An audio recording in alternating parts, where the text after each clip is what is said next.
जय श्री राम।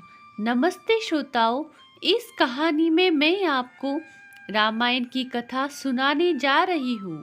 श्रोताओं, आप सभी लोग मेरे धर्मी वॉइस चैनल को सब्सक्राइब करें, लाइक करें और शेयर करें। कमेंट करना न भूलें ताकि हमारा नया वीडियो आप तक पहुँच सके। श्रोताओं, सुनिए राम भक्त की कहानी। बहुत साल पहले की बात है। एक आलसी लेकिन भोला भला युवक था, आनंद। दिन भर कोई काम नहीं करता, बस खाता ही रहता और सोए रहता। घर वालों ने कहा, चलो जाओ, निकलो घर से, कोई काम धाम करते नहीं हो, बस पड़े पड़े रहते हो। वह घर से निकलकर यूं ही भटकते हुए एक आश्रम में पहुंचा। वहां उसने देखा कि एक गुरुजी है। उनके शिष्य कोई काम नहीं करते, बस मंदिर की पूजा करते हैं। उसने मन में सोचा, यह बढ़िया है, कोई काम धाम नहीं, बस पूजा ही तो करना है। गुरुजी के पास जाकर पूछा, क्या मैं यहाँ रह सकता हूँ? गुरुजी बोले, हाँ हाँ, क्यों नहीं, लेकिन मैं कोई काम नहीं कर सकता हूँ। गुरुजी बोले, कोई काम नहीं करना है, बस पूजा करनी होगी। आनंद बोला, ठीक है, वह तो मैं कर लूँगा। अब आनंद महाराज आश्रम में रहने लगे।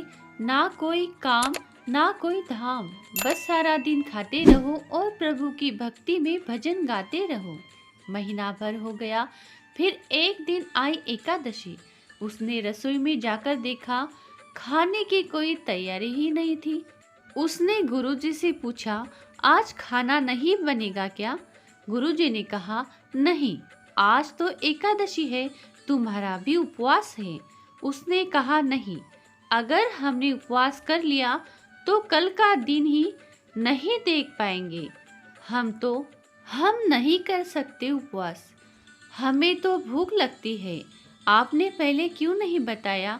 गुरुजी ने कहा, ठीक है, तुम ना करो उपवास, पर खाना भी तुम्हारे लिए कोई और नहीं बनाएगा, तुम खुद बना लो। मरता क्या न करता। गया रसोई में। गुरुजी फिर आए, देखो, अगर तुम खाना बना लो तो राम जी को भोग जरूर लगा लेना और नदी के उस पार जाकर बना लो रसोई। ठीक है। लकड़ी, आटा, तेल, घी, सब्जी लेकर आनंद महाराज चले गए। जैसा तैसा खाना भी बनाया। खाने लगा तो याद आया, गुरुजी ने कहा कि राम जी को भोग लगाना है।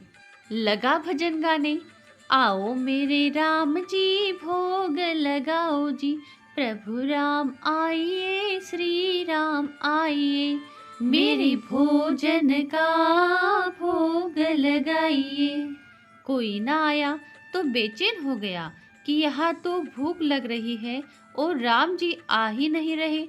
भोला मानस नहीं जानता था कि प्रभु साक्षात तो आएंगे नहीं, पर गुरुजी की बात मानना जरूरी है। फिर उसने कहा, देखो प्रभु राम जी, मैं समझ गया कि आप क्यों नहीं आ रहे हैं। मैंने रूखा सूखा बनाया है और आपको तर माल खाने की आदत है, इसलिए नहीं आ रहे हैं ना? तो सुनो प्रभु, आज वहाँ भी कुछ नहीं बना है। सबको एकादशी है, खाना हो तो यह भोग ही खा लो। प्रभु श्री राम अपने भक्त की सरलता पर बड़े मुस्कुराए और माता सीता के साथ प्रकट हो गए।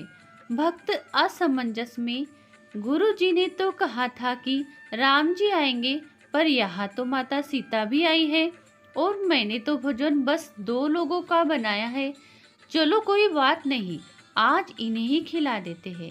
भोला बोला, प्रभु मैं तो भूखा रह गया, लेकिन मुझे आप दोनों को देखकर बड़ा अच्छा लग रहा है। लेकिन अगली एकादशी पर ऐसा न करना, पहले बता देना कि कितने जन आ रहे हो, और हाँ, थोड़ी जल्दी आ जाना। राम जी उसकी बात पर बड़े मुदित हुए, प्रसाद ग्रहण करके चले गए। अगली एकादशी तक यह भोला मानस सब भूल गया। उसे लगा, प्रभु ऐसे ही आते होंगे और प्रसाद ग्रहण करते होंगे। फिर एकादशी आई। गुरुजी से कहा, मैं चला अपना खाना बनाने, पर गुरुजी थोड़ा ज़्यादा अनाज लगेगा। वहाँ 2 लोग आते हैं। गुरुजी मुस्कुराए। भूख के मारे बावला है। ठीक है, ले जा और अनाज ले जा। अब की बार उसने 3 लोगों का खाना बनाया। फिर गुहार लगाई, प्रभु राम आइए, सीताराम आइए, मेरे भोजन का भोग लगाइए। प्रभु की महिमा भी निराली है। भक्त के साथ कौतुक करने में उन्हें भी बड़ा मजा आता है। इस बार वे अपने भाई लक्ष्मण, भरत, शत्रुघ्न और हनुमान जी को लेकर आ गए।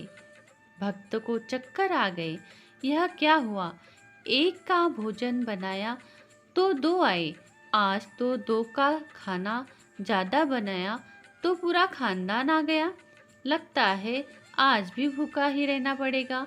सबको भोजन लगाया और बैठे बैठे देखता रहा। अनजाने ही उसकी भी एकादशी हो गई। फिर अगली एकादशी आने से पहले गुरुजी से कहा, गुरुजी, ये आपके प्रभु राम जी अकेले क्यों नहीं आते? हर बार कितने सारे लोग ले आते हैं। इस बार अनाज ज्यादा देना।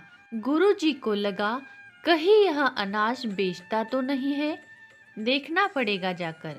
भंडार में कहा, इसे जितना अनाज चाहिए दे दो, और छुपकर उसे देखने चल पड़े। इस बार आनंद ने सोचा, खाना पहले नहीं बनाऊंगा, पता नहीं कितने लोग आ जाए, पहले बुला लेता हूँ फिर बनाता हूँ। फिर टेर लगाई, प्रभु राम आइए, श्री राम आइए, मेरे भोजन का भोग लगाइए।